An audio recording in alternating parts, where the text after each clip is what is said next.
Izel is on the loose, and with the ability to possess anyone, everyone becomes a suspect. Plus, we find out the origins of Sarge. Take a look behind me, folks. We're not doing a regular review this week. We are coming from the capital of the 49th state, Juneau, Alaska. It's an on-location edition of D's Reviews for Agents of S.P.O.I.L.E.R.S. Season 6, Episode 10, Leap. It's nice, huh?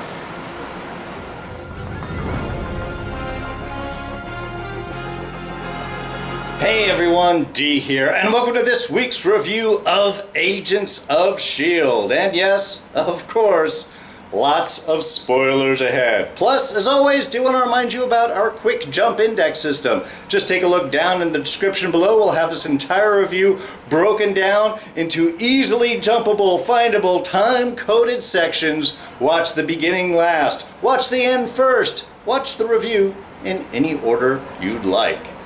So yes, I'm going to try and start this outside, give you guys a nice little shot of the background here in beautiful Juneau, Alaska. We're actually having quite wonderful southern weather, and I'm just having a blast out here, but this is one of the few places where I can get internet access. So the delay in the reviews, that is why. Not a whole lot of easy internet access up here for me. So very glad once we pulled into port this week, was able to jump on and watch this week's episode, and oh my god, what a good time. Got a lot of information in here. We get our background origin on Sarge.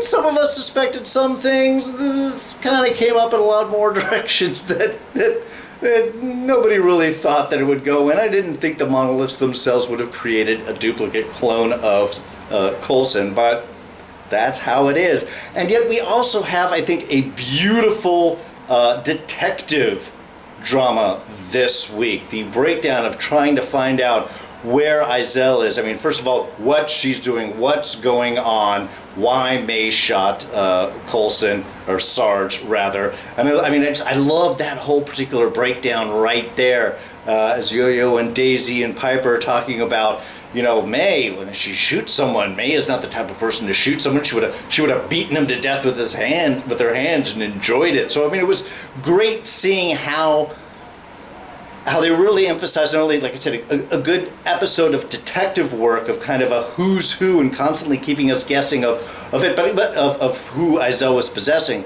but also using intimate knowledge that each character has from each other as a way to find that out. Some information we knew of, some information we didn't. Okay, Davis has an obsession with space pens. The idea that aliens write things down too, kind of a new thing for him. So I mean, again, this was all great stuff. And of course, speaking of Davis, heart-wrenching. I knew last week when he had that little... The minute people separate, it's never a good idea. I was concerned that Davis had been lost to us.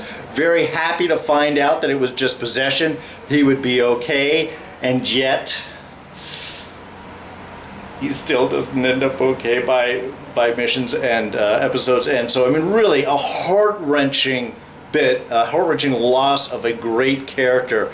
But in the midst of that, we get a wonderful detective adventure, plus, of course, the origins of Sarge and how the monoliths, the fear dimension, well, not quite a fear dimension, ended up creating a duplicate of Coulson, and through that, that's how we ended up getting Sarge. So, of course, last week we ended with May shooting and killing Sarge. Well, apparently May shooting and killing Sarge. And I'm glad that this week we find out very quickly that that is not the case, that's something that's dragged out very long. And I really enjoyed Fitz and Simmons' sort of reaction. I mean, first, this is the first time they have seen Sarge, not Coulson. And they have a perfect response to it. One, just acknowledging how weird and strange it is, but also not really being disturbed by it. They're very nonplussed and ready to sort of move on and figure out what the answers were for. And that really shows, of course, how much these characters have evolved and changed over the years, and really a reflection of their experience. And in fact, I think that was really handled nicely with Gemma this week. One, being so cautious about letting anyone know when she finds out that Sarge has a pulse, that he is not dead, that in fact is getting stronger. And then even when Mac comes down, mentioning, when they're looking at his wounds, and Gemma pulls back, she's like, "What wounds?" He says, "Well, that doesn't make any sense." What, we expect things to make sense now? I mean, again, it's a perfect reflection of the experience that they've had, and how much S.H.I.E.L.D. is just, this is just their territory. Again, this is Tuesday for them, or, I guess Friday, technically for us. And also not wanting to let anyone else know that Sarge was alive and down there. Again, it's showing the experience and how well that they are dealing with all of these stuff. Those were moments that I totally loved. And then, like I said, the whole detective bit, I think was brilliantly done. It was nice. It took up a big chunk of the episode, and it made sense. It wasn't something that was solved quickly, but they were doing the investigate each person and what do you remember and so on. And there was Davis, who had sort of blacked out, and so they're piecing together, wait a minute, the last thing that I remember was being up on the ship with the big guy with Jocko, and what, he's dead, and this, and again, he has that idea where he's thinking that he's sleeping off a party, but when he goes into further, it's not. And just how they sort of broke each of those down, and how we as the audience can kind of guess those moments. The minute that May starts talking to YoYo and like, what the heck am I doing here? We can see, well, wait a minute, Garcia just left. She must have just jumped into Garcia, and then we find Garcia in the hallway, and then we see Deke, and then we get to sort of trace this whole thing down. So as the audience, we get to kind of see where things are going, and then follow the agents and sort of break things down. Until, of course, they mix that up, which again was a perfect bit, and I think sort of sums the whole scene together. In fact, I think the best part of this episode, mainly because it had so many different things. And of course, I am talking about this week's Scene of the Week. I'm sitting down, I have to do it in smaller words. Scene of the Week! Right across the screen there for you. For this week. And that is kind of the big detective reveal, where they get down into the command center, and Mac locks everything down and locks everyone in. She's not getting out, and they can sort of start piecing together the history that they've had with each other. And again, that was sort of fun. One, we get little insights into particular things, YoYo missing people, but not really. And when did she do that? We get to find Daisy sending money off to Andrew's Lincoln's sister there, which was again also very sweet. And like I mentioned before, the whole pen thing bit with Davis, which was just awesome. I'm gonna get to it a little reticent there, but let me get perfect. Anyway, like I said, it was a whole great scene. And then the idea of like, well, they didn't seem to know anything about personal history. Great, we can use that. I mean, all very smart ideas. The fact that Mac locks YoYo and Daisy into the office, into his office, to keep them away from Izel should she get out. Again, showing Mac's intelligence, smart. I always love it when our agents are treated intelligently, and this was a beautiful case of that.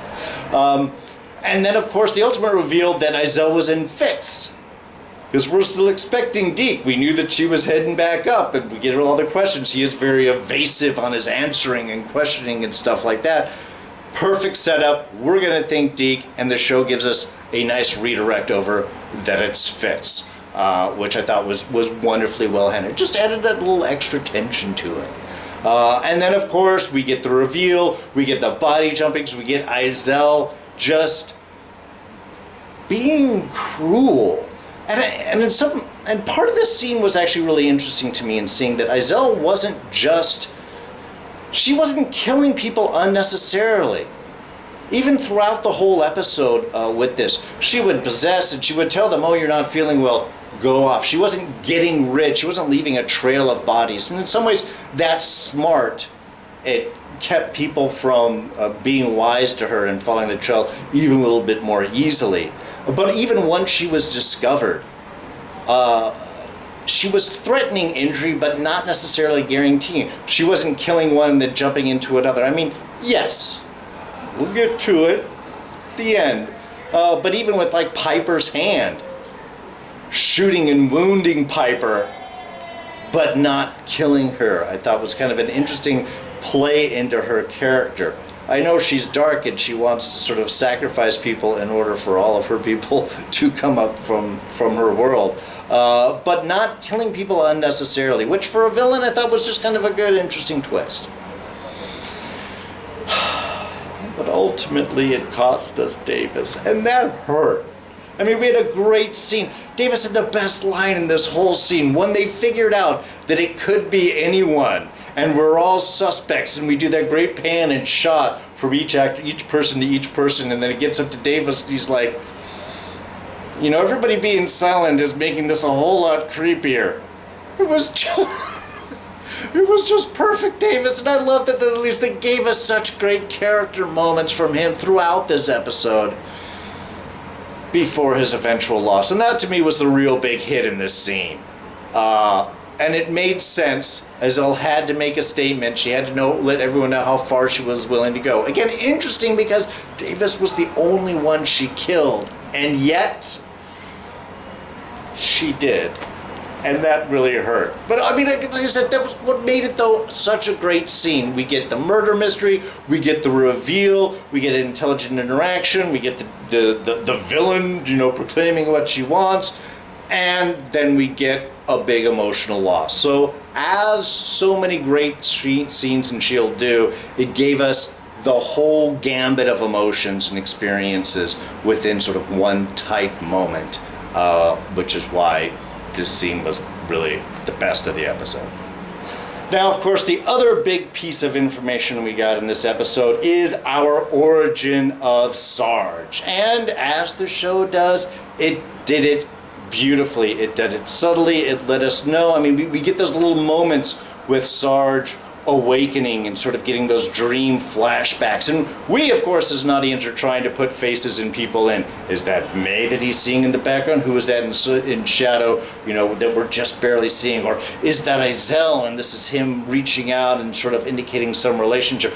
We could see where we wanted things to go, but it was still sort of a nice little reveal as we saw the piece by piece, and then get sort of that final shot that Sarge is and isn't Coulson. He's basically a clone that when the monoliths all were exploded and created the apparent fear dimension, it wasn't really a fear dimension, though interesting, of course, that it was that Fitz said that because, you know, a realm of fear, fear and darkness is where Izel and Pachacute are from. So, you know, kind of interesting that it was called a fear dimension. That this particular thing, not so much. An energy reserve of the monoliths, and the monoliths being kind of, like I mentioned before, sort of the infinity stones of the S.H.I.E.L.D. universe. They control time, space, and creation. And when Coulson went in last season to seal that up with the whole little gravity bubble that graviton bubble that Fitz had made, that by doing that, by interacting with that energy, a copy of Coulson was made. It was created by the Creation Stone through and sent through time and space to what appears to be the origin planet or realm of Izel and Pachacute. And this was arrived as a husk. And Pachacute and Izel and their people live in a land, they are formless and desiring form. And now all of a sudden, this physical entity shows up. Pachacute possesses it, but somehow forgets his memory and becomes sort of Sarge hunting down Izel. And again, sort of an interesting couple of parts here. I mean, one, Izel says that Pachacute, that Sarge, inspired her to leave, and yet Sarge came afterwards.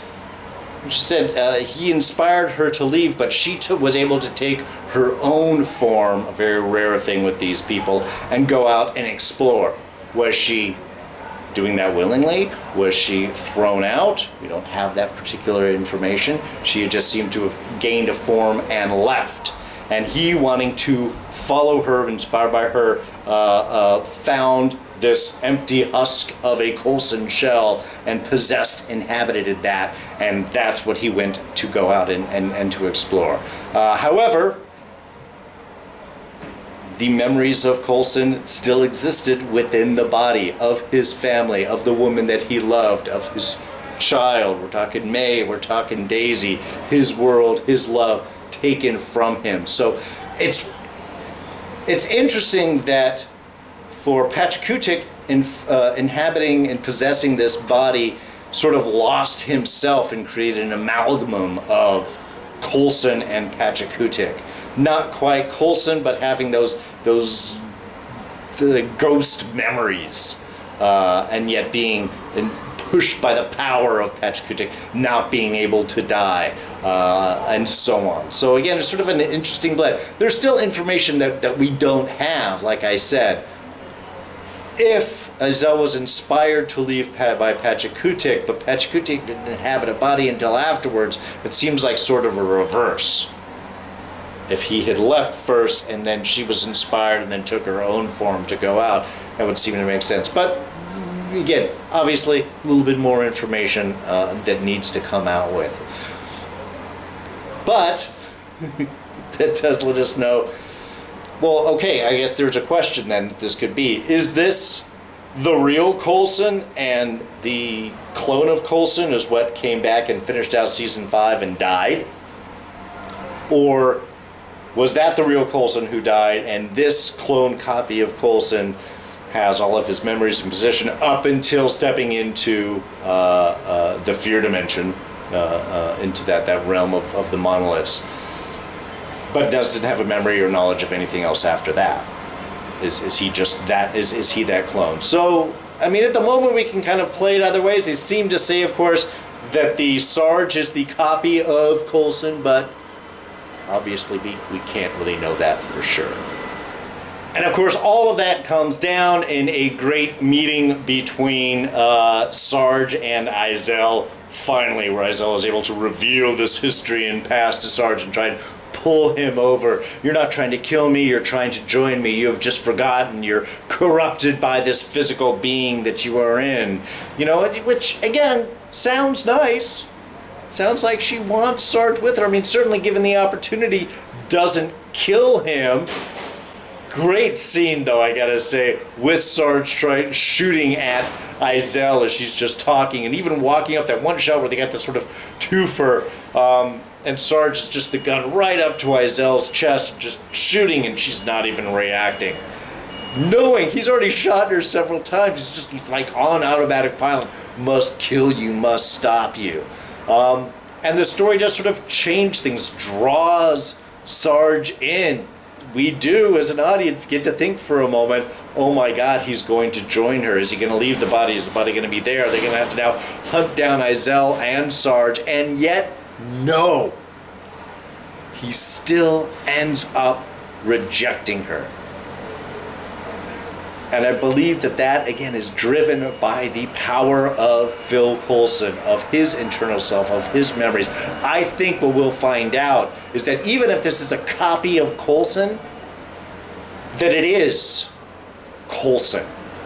In many ways, it's still with the same drive. If Pachacootic ends up leaving this body, I don't think it will just be an empty, soulless husk of a body, but we will get an awakening of Phil Coulson. I think that is the inner him that is constantly at conflict with Pachacootic and what that he wants to do, and would explain why at the end he just sort of collapses.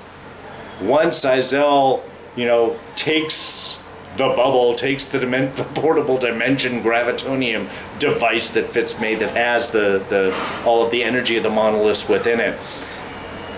Again, Sarge didn't go after her. I think that sort of conflict, that idea of who he is on both ends, then come into a full-on conflict. And I think it's the power of Coulson and his dedication and his belief that is holding Pachacootic at bay. I don't think within that body Pachacootic's ever going to have his real awakening. I think the power of Coulson is too much for him. At least that's what I'm going to keep believing.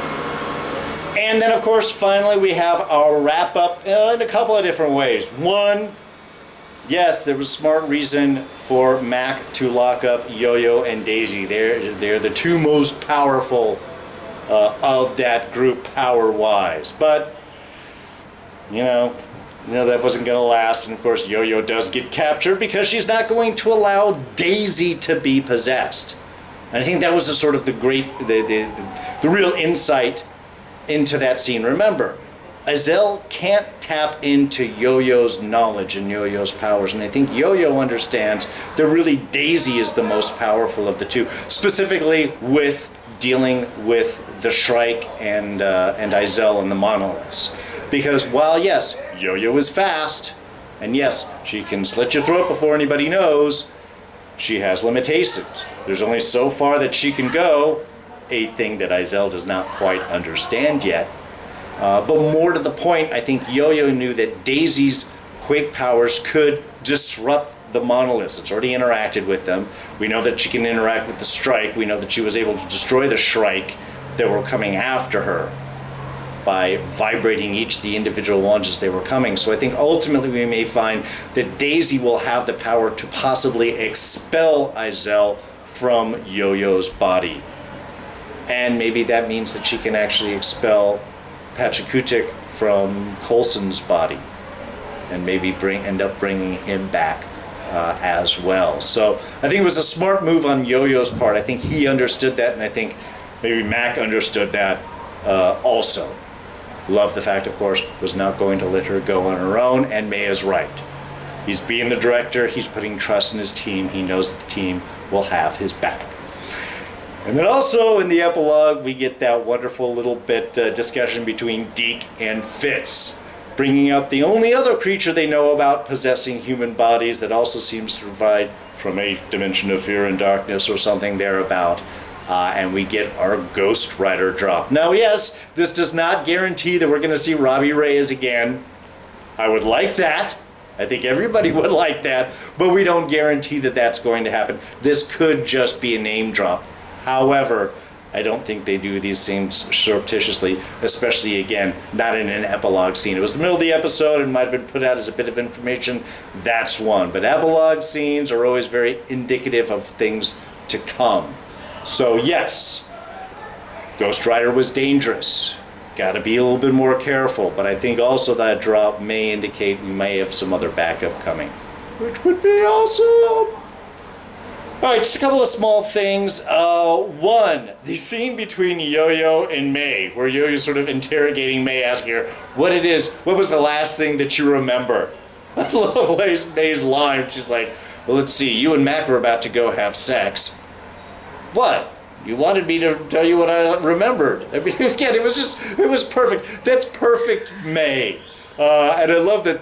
Again, it was such a useful point. One, it was a great scene, but also very indicative. We had the same bit when Davis is talking about sort of waking up, and it's like May was the first thing that he saw, and she said, "You look a little bad. You maybe need to go to sleep that off." It was actually kind of sweet of her. And now that I say that out loud, that does seem a little bit odd. It was just sort of perfect. We have excellent scenes of May being May and people remembering how May was and using that to show that something was wrong and that she was possessed. It was just a great bit. And of course, more Davis. This makes me so sad. He's gone. So yeah, let's be sure, man. Just big love out to Davis. I was really hoping that he was going to come back, and he did, and then we lost him. He's been with us since season 1. Yes, he has a kid, and whenever you have a kid and you're about to get married, there's certain rules. When you find out information from people, you know that they're going to die. But we had such a great dynamic between him and Piper. So much fun last season, especially this season. It always hurts to lose a character I'm glad that we got some time to really flesh him out, really spend some time, have some more adventures with him.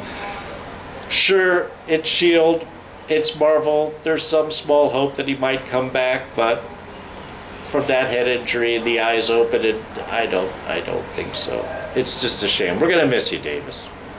Some fun, uncomfortable moments between Deke and Fitz, of course, trying to refine their relationship. I love the fact that Deke is going out to ask Piper advice. Does this seem like a grandchild and grandparent that can get along, that they're enjoying each other's company?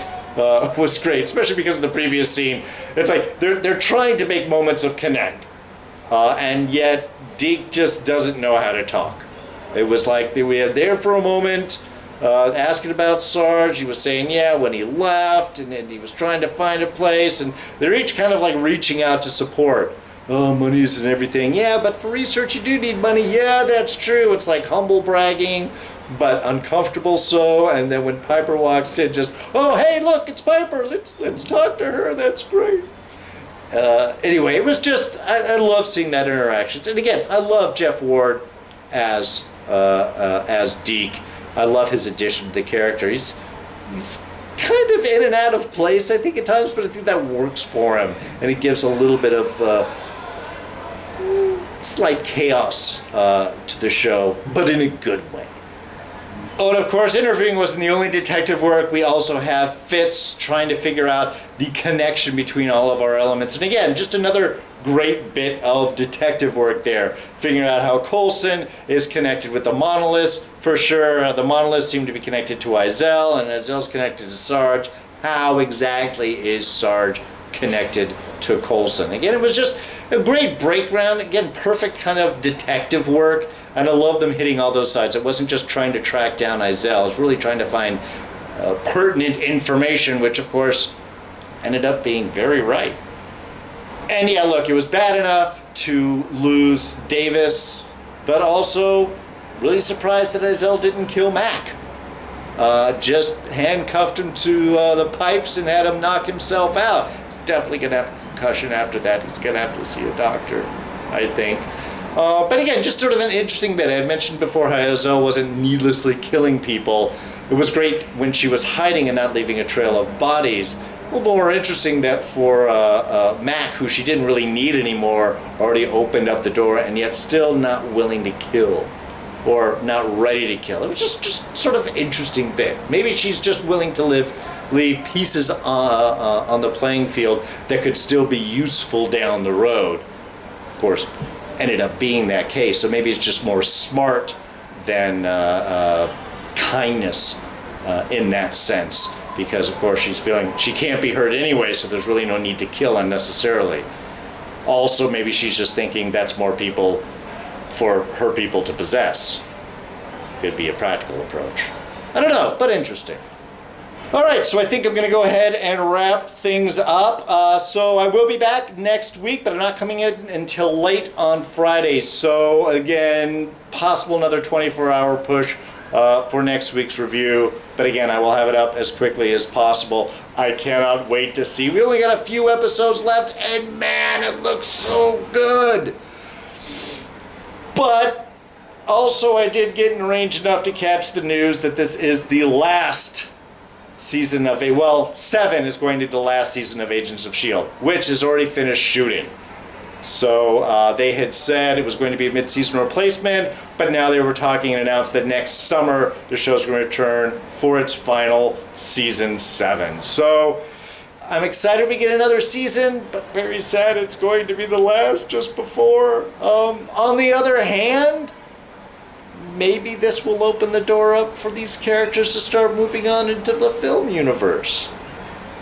We can all be hopeful. That would be nice. Let's cross fingers that we're going to be able to see Melinda May in the Black Widow movie. We can see Coulson sort of pop back up, even if it's just in the shows, in the Disney Plus shows, which we got a whole slew of stuff. My God, I just got a brief glimpse at the announcement of Marvel. I go away for a weekend and all this stuff drops. Anyway, so Great episode. We got a lot of great stuff going. 3 more episodes back. In fact, it looks like the last 2 episodes are going to be 2-hour back-to-back. So we got 1 more week, and then the big closing, and then it's going to be all done till next season, and that's going to be the end. Which, again, sad. But since they've already filmed it, maybe this means that our cast is going to be able to move on to some bigger Marvel fare. Let's cross fingers for that. Anyway, but that will wrap us up for this week. Thanks you guys so much for watching this, for your patience and sticking around for this review. Really means a lot to me. So if you liked it, as always, go ahead and hit that like button. Thoughts, ideas, and comments, toss them down in the section below. What do you guys think of this episode? What do you guys expect things to go? Do you think we're going to end up seeing Ghost Rider? Will we get Coulson back, or will they just turn around and take him away from us? They better not. Anyway, let me know your thoughts. Throw those down in the section below. You can always catch me on Twitter and Instagram. I am at Darren Jakes. Go ahead and hit this button to subscribe. Catch the rest of these reviews. Plus, starting up Preacher final season just in a couple of weeks. And then we'll throw up a couple of our latest reviews right here for you to check out. So, that's going to be it for me. I'm D, and I'm out of here. Catch you guys next time. Bye-bye.